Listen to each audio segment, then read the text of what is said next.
Muy buenas a todos, bienvenidos a un vídeo más. Como sabéis, estamos en plena temporada de presentación de resultados en Wall Street y muchas empresas de las que habitualmente hablo aquí en el canal han presentado resultados. Por ello en este vídeo vamos a repasar qué tal han ido esos resultados y he seleccionado 5 empresas que creo que son de interés general para la comunidad. Vamos a repasar los resultados de Alphabet, de Microsoft, de Meta, de Visa y por último también los de McDonald's. Os adelanto que en general han sido resultados bastante buenos en todos los casos, aunque la reacción del mercado en algunas de estas empresas no ha sido positiva. Bueno, empezamos por los resultados de Alphabet, la empresa matriz de Google. Alphabet presentó unos resultados muy buenos y mejores de lo que estimaba el consenso de analistas, tanto en la parte de ingresos, como aquí podéis ver, batió por casi 2 billion, como en la parte de beneficio por acción, hizo $2,12, cuando se estimaba que el beneficio por acción fuese de 1,84. Entonces batió por un amplio margen. Las acciones llegaron a subir durante la sesión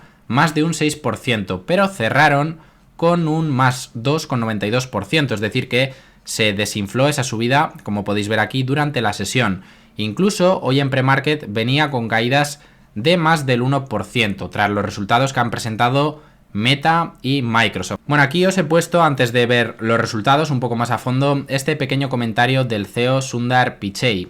El impulso en toda la empresa es extraordinario. Nuestro compromiso con la innovación junto con nuestro enfoque a largo plazo y nuestras inversiones en IA están dando frutos con consumidores y socios beneficiándose de nuestras herramientas de inteligencia artificial. Podemos ver aquí un poco más en detalle los resultados y como veis han sido bastante buenos. Las ventas crecen en moneda constante un impresionante 16%. Además de esto tenemos una expansión de los márgenes de beneficio, del margen operativo, desde el 28% hasta el 32%, y esto ha impulsado el beneficio por acción hasta esos $2,12 que veíamos desde 1,55 que hizo hace un año. Esto quiere decir que el beneficio por acción ha crecido un impresionante 37%, un crecimiento similar al que vamos a ver después en Meta. Aquí podemos ver los diferentes crecimientos que ha tenido por segmentos. Por ejemplo, la parte del buscador, que es la más importante en cuanto a número de ingresos, ha crecido un 12%, sigue creciendo a doble dígito. YouTube también tenemos un crecimiento del 12%. La parte de Google Pay y también de otras suscripciones, como por ejemplo YouTube TV y YouTube Premium, crece un 28%. Y después tenemos la parte de la nube, de la que vamos a hablar un poco más a continuación, que ha crecido un 35%. De hecho, se está reacelerando ese crecimiento. Entonces, como vemos, pues bastante bien en general los resultados. El crecimiento de Google Cloud, de la parte de la nube, ha sido mejor de lo que estimaban los analistas. Y como vamos a ver a continuación en la siguiente diapositiva, se está reacelerando. Los márgenes de beneficio operativos de esta parte, de la parte de la nube, han aumentado hasta el 17%, a medida que ha seguido ganando escala. Ya sabéis que este es un negocio de escala y este trimestre ha aportado al EBIT 2 billion. Fijaros que hace no mucho tiempo presentaba pérdidas en toda esta parte, lo fuimos comentando durante todo el año 2022, pero dijimos que a medida que siguiese ganando escala, pues se irían incrementando estos márgenes de beneficio. ¿Qué es lo que podemos esperar ahora? Que estos márgenes han ido escalando. Pues lo lógico es que a medida que siga ganando escala, estos márgenes aumenten todavía más en los próximos trimestres y años. Como referencia podemos mirar, por ejemplo, los márgenes que tiene AWS, que son de más del 30%. Sí que es cierto que lleva más tiempo invirtiendo en todo esto y ya está en una fase más madura. Aquí podéis ver esa aceleración en el crecimiento. Este último trimestre ha sido del 35%. Esto se debe a la adopción de inteligencia artificial generativa y la atracción de nuevos clientes. También tenemos que hablar un poquito más de YouTube. Nos decía el CEO de la compañía, por primera vez los ingresos combinados de la publicidad de YouTube y también de las suscripciones durante los últimos 4 trimestres han superado los 50.000 millones de dólares. Aquí vemos simplemente los ingresos de la parte de publicidad, pero recordad que luego están también las suscripciones. También nos hablaba un poco de los shorts. Cada día se ven más de 70.000 millones de reproducciones en shorts. En lo que respecta a la monetización, la tasa de monetización de los shorts en relación con la visualización in-stream continúa mostrando una tasa de crecimiento saludable. La brecha continúa reduciéndose, particularmente en Estados Unidos. También lo vemos en otros mercados con mayor monetización. Y esto es algo que yo sí que os puedo decir a nivel interno, porque los shorts, estos vídeos tipo TikTok de contenido vertical, no monetizan prácticamente nada comparado con el formato largo.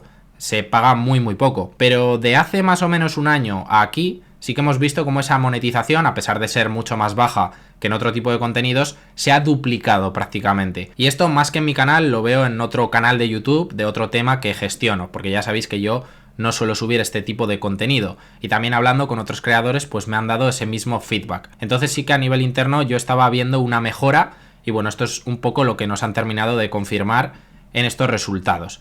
Esto es algo importante porque aportará al crecimiento de YouTube en próximos trimestres y próximos años, a medida que esa monetización sigue escalando. Y bueno, ahora vamos a repasar cuál es la valoración actual de Alphabet rápidamente. También lo haremos con el resto de empresas de las que voy a hablar en este vídeo. En el caso de la valoración de Alphabet, pues vemos que a pesar de que la empresa ha subido mucho, no está muy lejos realmente de máximos históricos.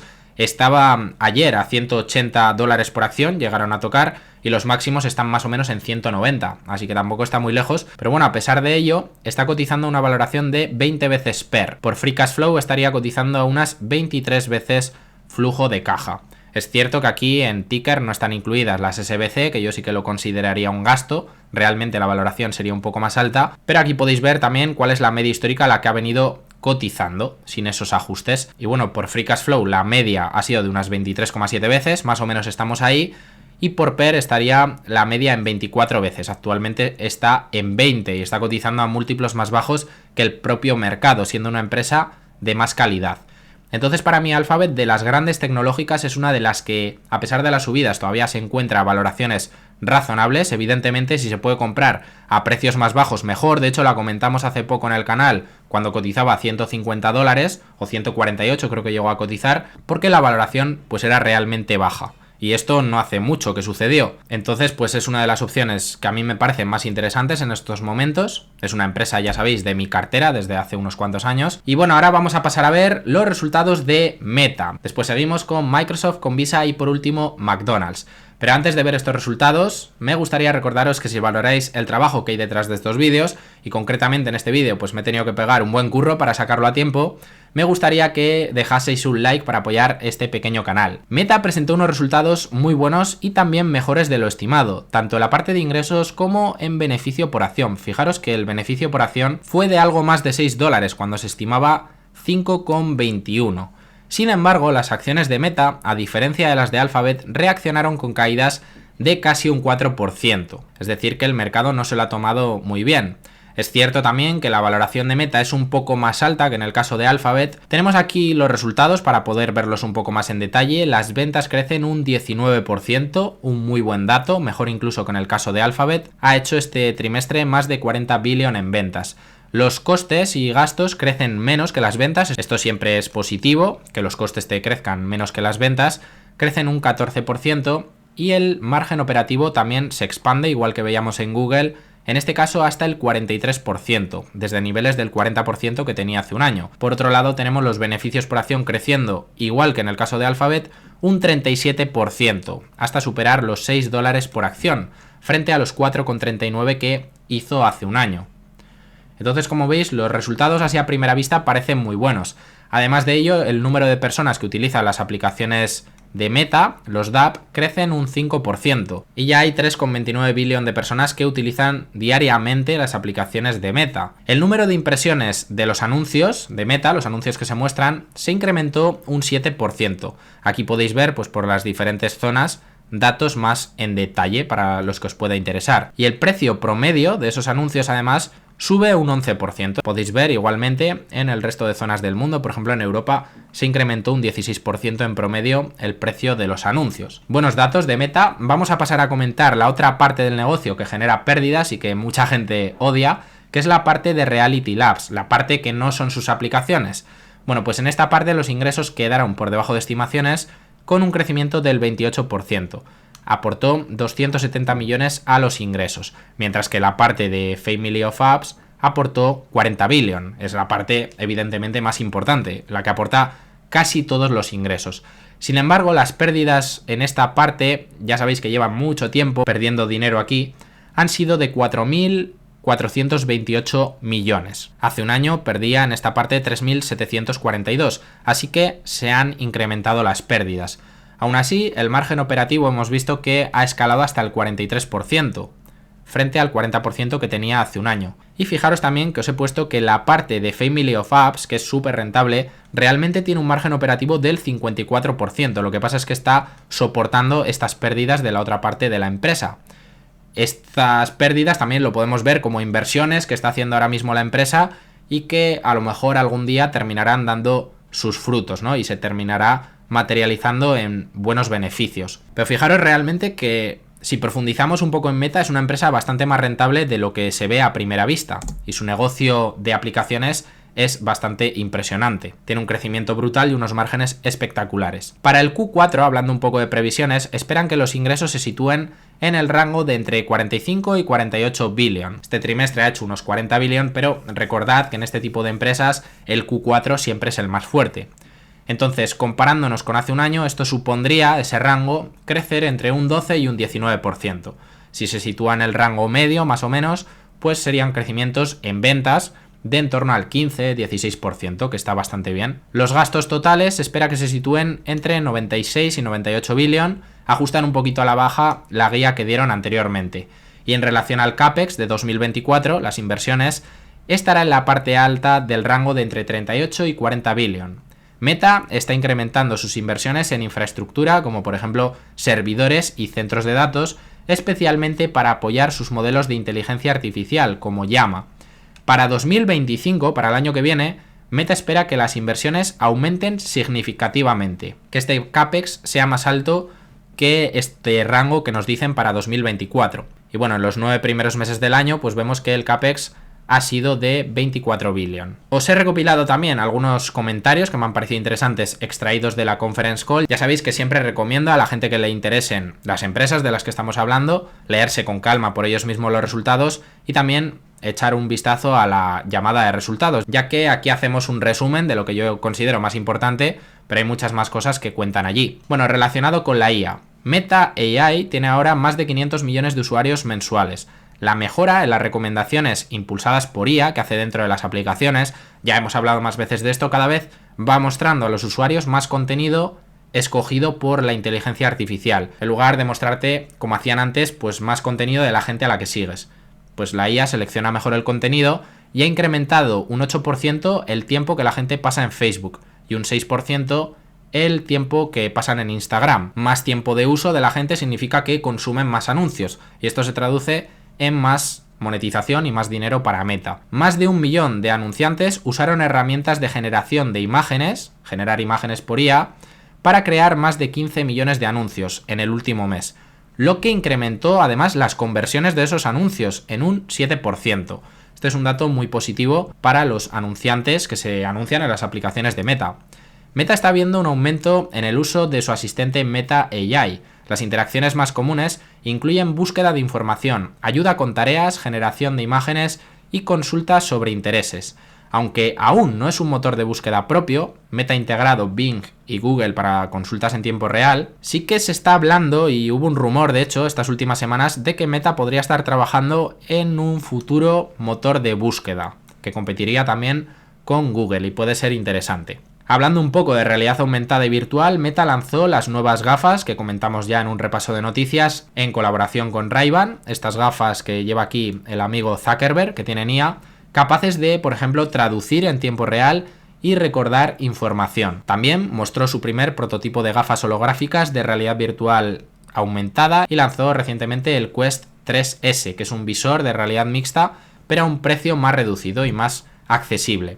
Algunos datos más, por ejemplo WhatsApp, que también aportará de manera importante en los próximos meses y años a la monetización de Meta, alcanzó 2.000 millones de llamadas diarias globalmente, y Threads, con la que compite con Twitter, la aplicación que lanzó, no sé si fue en 2023 o en 2022, no recuerdo ahora, pues bueno, dicen que tiene 275 millones de usuarios activos mensuales, con un crecimiento de 1 millón de registros al día. Bueno, pasamos a ver rápidamente la valoración de Meta.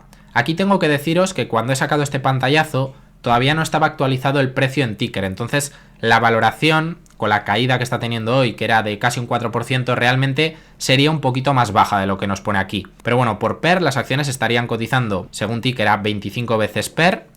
Yo creo que estará más en línea con las 23-24 veces y si se ajustan las nuevas expectativas, porque Meta está creciendo más de lo que estimaban los analistas, incluso por debajo, porque ahora hay que ajustar nuevamente esas estimaciones, tanto de beneficio, también está teniendo márgenes mayores y crecimientos un poquito más altos.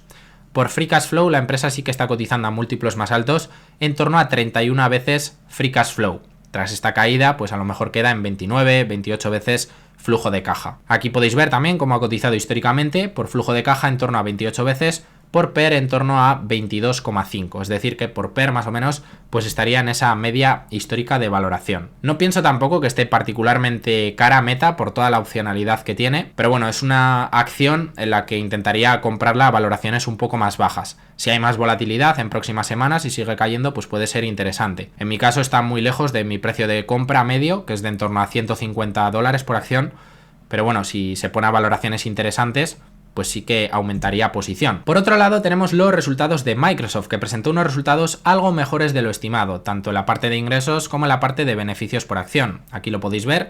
Todas las empresas, pues veis que están batiendo estimaciones. En el caso de Google y Meta, por bastante, la verdad, al menos la parte de beneficio por acción. Y en el caso de Microsoft, ha batido también estimaciones de analistas. Las acciones, sin embargo, veis que en pre-market caían casi un 4% cuando me he puesto a grabar este vídeo y cotizaban en torno a $415 por acción. Así que al igual que en el caso de Meta, la reacción del mercado no ha sido positiva. Vamos a ver un poco más cómo han ido los ingresos de Microsoft. Los ingresos totales se incrementaron un 16%. Podemos ver los diferentes crecimientos, por ejemplo, de la parte de Productivity and Business Processes, crece un 12%, la parte de Intelligent Cloud, que esto no es exactamente lo mismo que Azure, crece un 20%, Azure luego veremos que crece más, y la parte de More Personal Computing, en la que también está pues, la parte de juegos y demás de Xbox, crece un 17%.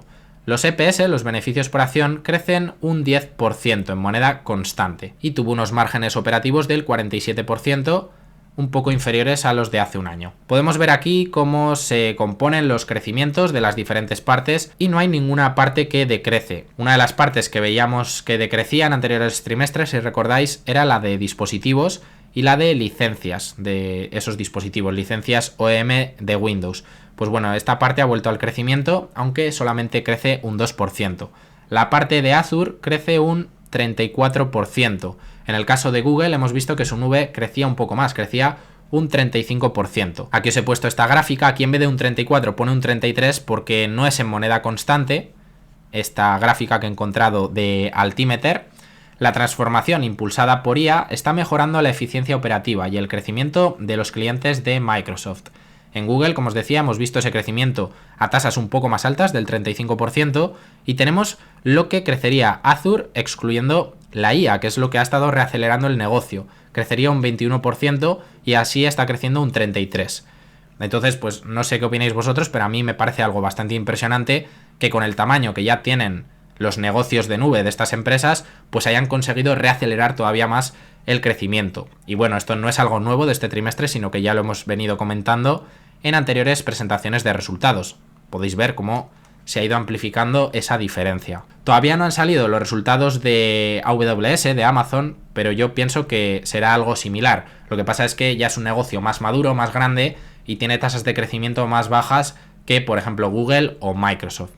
Pero también estaba reacelerando con IA ese crecimiento. Hablando un poco del CAPEX de Microsoft, este CAPEX aumenta un 79% año sobre año y desde 2017, me ha parecido muy llamativa esta imagen que he encontrado, se multiplica prácticamente por 10. Ahora está invirtiendo 20 billion al trimestre, que se dice pronto, y por ejemplo en el Q1 de 2017 invertía 2,3 billion. Es impresionante crecimiento del CAPEX del 31% anualizado en este periodo. También nos explicaban en la call que el crecimiento del CAPEX futuro dependerá del ritmo de adopción de la nube. Aunque el gasto de capital es alto para satisfacer la alta demanda actual, a medida que la adopción se estabilice, el crecimiento del CAPEX se desacelerará. Lógicamente, no va a incrementar este CAPEX nuevamente otro 79% de aquí a un año. A medida que se regule esa demanda actual, ese CAPEX se vaya moderando también. Y bueno, pasamos ahora a echar un vistazo rápido a la valoración de Microsoft. En este caso, sí que cotiza más exigente que las otras empresas, pero lo cierto es que es un pedazo de negocio. A mí me gustaría que viésemos más caídas en esta empresa para poder comprarla con mayor margen de seguridad. Hablamos de ella en el canal, que es cuando yo inicié mi posición, y se pudo comprar en torno a PER 23, PER 24, una cosa así, en el año 2022. Bueno, ojalá viésemos una situación similar, porque de verdad que es una empresa que tiene vientos de cola y que creo que lo va a hacer bien los próximos años. Actualmente cotiza 32 veces PER, como veis, cotiza exigente. La media de valoración de los últimos años ha sido de 30 veces, así que sigue cotizando por encima de la media. Con la caída de hoy, pues quizás está cotizando en línea con la media. Por flujo de caja está en torno a 41 veces free cash flow.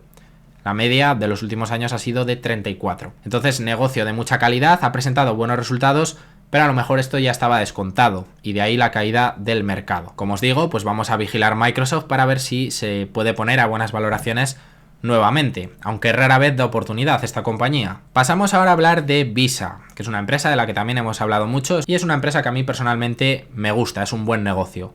Visa presentó unos resultados, la verdad que muy buenos. De hecho, se fue a máximos históricos cuando presentó resultados. Después se desinfló un poco la subida, pero terminó la sesión cerca de máximos históricos con una subida de casi el 3%. Cotiza ahora en $290 por acción. Podéis ver que, al igual que las anteriores, batió tanto en ingresos como en la parte de beneficios. Y bueno, tampoco hay mucho que comentar de los resultados de Visa. Buen crecimiento en ventas de un 12%. Buen crecimiento en beneficios por acción del 17%, los beneficios por acción GAAP y los non-GAAP un 16% de crecimiento, el volumen de pagos también se incrementa un 8% y las transacciones procesadas crecen un 10%. Además también me pareció interesante esta otra imagen que encontré por Twitter, en la que podemos ver el take rate de Visa, que continúa aumentando y ha subido un 41% en los últimos 4 años. De cada transacción que se procesa, ahora Visa se queda un 0,24% y podéis ver la evolución y cómo ese pricing power de Visa se ha ido viendo. Cada vez se queda un poquito más de las transacciones en cuanto a porcentaje. Entonces esto pues evidentemente tira de los ingresos y ha crecido a un 8,76% anualizado. En 2020 se quedaba el 0,17, ahora el 0,24. Además de esto, Visa incrementó su dividendo un 13,5% hasta $0,52 por trimestre. Rentabilidad por dividendo del 0,84%. Es baja la rentabilidad por dividendo, pero también acompaña esto con recompras de acciones, y yo creo que lo interesante de Visa es aprovecharte del crecimiento que tiene la empresa, no tanto el dividendo, ¿no? Si quieres dividendos altos, pues buscas otro tipo de empresas. Pero bueno, está bien que nos incrementen en este caso la remuneración. Visa también es otra empresa que lleva unos años en mi cartera, en mi caso la llevo por debajo de 200, pero hace poco también dio oportunidad de compra y lo comentamos en el canal. Se pudo comprar en torno a $250 y la valoración era bastante razonable, en torno a PER 22 por aquel entonces. Para 2025 Visa espera seguir creciendo a doble dígito, tanto en ingresos como en beneficios por acción. Aquí podéis ver el guidance que da la empresa para el Q1 2025 y también para el año completo. Bueno, pues más o menos como ha venido creciendo. Si te va a crecer anualizado a doble dígito durante los próximos años, pues una empresa así se merece cotizar a múltiplos elevados. Una empresa con este poder que tiene Visa, ¿no? Es un gran negocio con un gran moat. Visa cotiza actualmente a una valoración de unas 26 veces PER y por free cash flow, no sé si está muy bien en ticker esto, en mi plantilla me salía que estaba un poco más cara, está en torno a 24 veces flujo de caja. Bueno, ya veis que cotiza un poco por debajo de su media histórica de valoración. La verdad que buena empresa que dio oportunidad también hace poco. Y que a pesar de estar prácticamente en máximos históricos, pues tampoco considero que esté carísima. Igual a estos precios no ampliaría, esperaría que corrigiera y hubiera más margen de seguridad, pero no creo que nadie pueda pensar que esto es una burbuja. Y bueno, por último vamos a hablar también de McDonald's. McDonald's presentó unos resultados por encima de las expectativas del consenso, tanto en ingresos como en beneficios por acción, aunque en este caso pues lo ha superado por un poquito nada más. Las acciones, que en un primer momento empezaron subiendo, terminaron bajando en la sesión posterior a los resultados. Las acciones también se han visto afectadas en las últimas semanas por un problema que comentaremos a continuación. El crecimiento de las ventas ha sido de un 3% únicamente, y aquí podemos ver que el margen operativo decreció un poco hasta el 46%. Tiene márgenes muy buenos, McDonald's en este caso, y es una empresa de la que hemos hablado más veces. Está haciendo ese movimiento en los últimos años para operar menos tiendas propias y se está moviendo más al modelo de franquicias, que tiene un margen bruto del 84%, mientras que en sus propios restaurantes es únicamente del 15%. Es un poco la jugada que han estado haciendo y por eso el margen operativo ha ido incrementando. Las ventas comparables globales caen un 1,5%, pero en Estados Unidos vuelven a crecer algo. Y este ya sabéis que es el mercado más importante. podéis ver aquí cómo crecieron tímidamente un 0,3% y en el resto de partes sí que están decreciendo. En global, ya os digo, ese menos 1,5%. El EPS, el beneficio por acción, decrece un 1%. Y bueno, el problema que tiene ahora McDonald's y que está preocupando al mercado, yo pienso que a largo plazo esto no afectará a los fundamentales, pero a corto plazo sí que se podrían ver impactadas las ventas y los beneficios de la compañía, es el brote de E. coli. Un brote de E. coli en 13 estados de Estados Unidos se ha relacionado con las hamburguesas Quarter Pounder de McDonald's, afectando negativamente las ventas y el tráfico en restaurantes. Quizás esto todavía no se haya visto en estos resultados porque son hasta cierre de septiembre, que es cuando finaliza el trimestre, y esto ha sido más bien en octubre. Se registraron 75 casos y además hay una persona que ha fallecido. Las autoridades indicaron que las cebollas picadas que llevan las hamburguesas podrían ser la causa. Esto ya lo comentamos también recientemente en un repaso semanal de noticias, que si no seguís ese tipo de vídeos pues os recomiendo verlos porque seguimos la actualidad de todas estas empresas de las que solemos hablar en el canal. McDonald's suspendió al proveedor de cebollas y retiró temporalmente estas hamburguesas, aunque las planean introducir pero esta vez sin cebolla, que parece que podría ser la causa. Esto podría tener un impacto en las perspectivas y ventas futuras de la compañía. Aún no está claro cómo podría afectarles, pero sí que hay que tener en cuenta que los consumidores podrían volverse más cautelosos en dónde gastar su dinero y a lo mejor podrían, ante estos miedos, ir a otros restaurantes, al menos temporalmente. La empresa está gestionando el impacto mediante comunicación proactiva y medidas para recuperar la confianza de los clientes en los productos. Entonces las correcciones de McDonald's, que tampoco es que haya caído tanto desde máximos que hemos visto en las últimas semanas, pues tienen más que ver con esto que con los propios resultados. Mi opinión es esa, a corto plazo yo no sé lo que pasará, a lo mejor McDonald's sigue cayendo y da una buena oportunidad, ojalá que sí, pero a largo plazo yo no pienso que esto vaya a tener un impacto determinante en los fundamentales de la compañía. No sé qué opináis vosotros, podéis hablar aquí abajo en los comentarios y darme vuestra opinión respecto a lo que pensáis de la situación actual de McDonald's. La valoración, por otro lado, está más o menos en línea con la media histórica de valoración, está unas 23-24 veces PER, la media de un negocio como McDonald's es de 25, por flujo de caja tenemos números similares porque no difiere mucho realmente del beneficio por acción. Así que nada, hasta aquí el repaso de resultados de esta semana, espero que os haya parecido interesante. Hay muchas más empresas que han presentado resultados esta semana, evidentemente, pero he escogido estas 5 que creo que son de las más importantes y que son 5 empresas que yo mismo tengo en cartera, entonces las sigo bastante de cerca. En el repaso semanal de noticias del domingo repasaré algunos resultados que no he comentado en este vídeo, aunque sí que es cierto que lo haré de una manera más por encima. También comentaré brevemente estos y el resto de noticias de la semana. Así que os invito a no perderos ese futuro vídeo. Y sin quitaros más tiempo, me despido de vosotros y nos vemos pronto con nuevo contenido. Un saludo.